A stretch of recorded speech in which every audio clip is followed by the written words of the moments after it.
Okay, we have kind of a fun integral here today. We have the integral of the error function of x dx.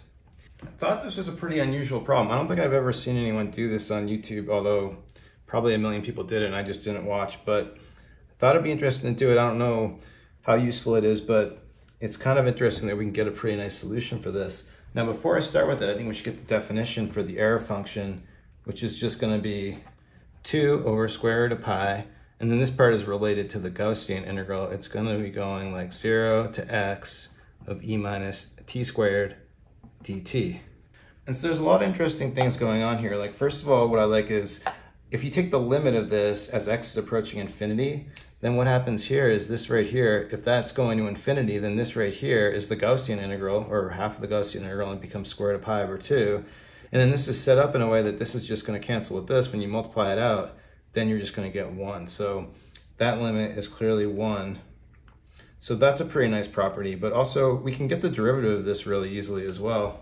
If we take the derivative of this, we just need the fundamental theorem of calculus on this. So for our error function of x, this is just a constant, so that's not going to affect anything. And then to do this with the fundamental theorem of calculus, you just basically plug in the x. It's really simple. So what you get for this is just 2 over square root of pi e minus x squared.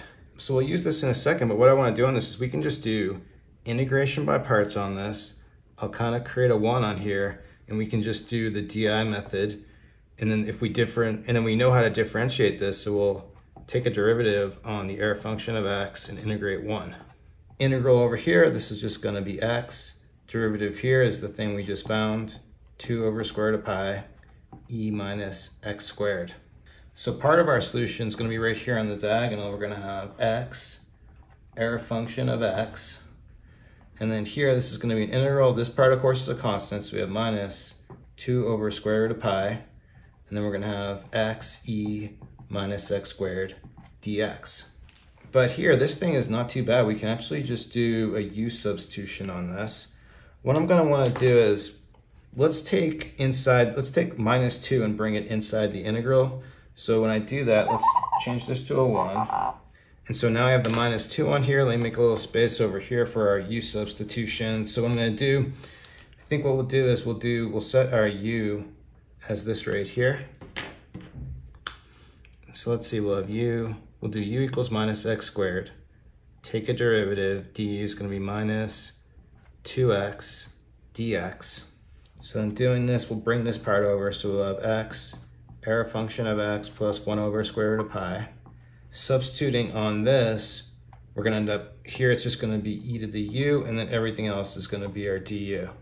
But integral e to the u, that's just going to be e to the u. All we need to do is back substitute in order to finish this off. So for the solution of this, we just have x, error function x, plus, this is going to be e minus x squared over square root of pi, add a plus c on there, and that's it. One thing I should have mentioned in the beginning is you may notice if you just kind of rearrange this integral e minus x squared, this indefinite integral, there's no solution for this in terms of elementary functions, and that's kind of where you see this come up most often. So just rearranging this, the solution for this integral, we don't have a good way to do it, but we can write this as square root of pi over 2 error function of x plus c. Okay, there you have it, integrating the error function. Thanks everyone for watching. Have a good day.